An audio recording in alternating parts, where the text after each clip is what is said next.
প্রিয় দর্শক, আপনারা দেখছেন ঘোড়াদল টিভি নিউজ। এবার 100 দিনের কাজে দুর্নীতি নিয়েও বাংলায় সক্রিয় ইডি। 4 জেলায় হানা, ঘটল ক্রান্তিবিলাস ও 100 দিনের কাজে দুর্নীতির অভিযোগে রাজ্যে তদন্তে নেমেছে ইডি। একযোগে একাধিক জায়গায় তল্লাশি চালানো হয়। তল্লাশি চালাতে গিয়ে নাম বিভ্রাটের জেরে বিড়ম্বনায়ও পড়তে হয়েছে ইডিকে। 100 দিনের কাজে দুর্নীতির তদন্তে নেমে মঙ্গলবার সকাল থেকে জেলায় জেলায় তল্লাশি চালিয়েছে ইডি। সূত্রের খবর, আগেই এই দুর্নীতির বিষয়ে মুর্শিদাবাদের বেলডাঙ্গা থানায় বুটটি এবং হুগলির ধনিখালি থানায় একটি এফআইআর দায়ের হয়। তাছাড়াও রাজ্যের অন্যান্য থানায় বুটটি এফআইআর দায়ের হয়। মোট 5টি এফআইআর এর ভিত্তিতে সিআইআর দায়ের করে তদন্ত শুরু করে ইডি। প্রসঙ্গত, এই প্রথম এই বিষয়ের তদন্তে নামল কেন্দ্রীয় তদন্তকারী সংস্থাটি।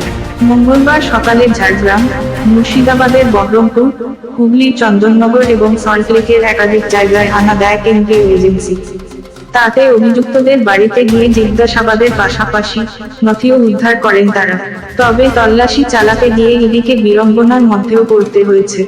100 দিনের কাজে দুর্নীতির তদন্তে নেমে মঙ্গলবার সকাল থেকে জেলায় জেলায় তল্লাশি চালিয়েছে ইডি। সূত্রের খবর, আগেই এই দুর্নীতির বিষয়ে মুর্শিদাবাদের বেলডাঙ্গা থানায় বুটটি এবং হুগলির ধনিখালি থানায় একটি এফআইআর দায়ের হয়। তাছাড়াও রাজ্যের অন্যান্য থানায় বুটটি এফআইআর দায়ের হয়। মোট 5টি এফআইআর এর ভিত্তিতে সিআইআর দায়ের করে তদন্ত শুরু করে ইডি। প্রসঙ্গত, এই প্রথম এই বিষয়ের তদন্তে নামল কেন্দ্রীয় তদন্তকারী সংস্থা।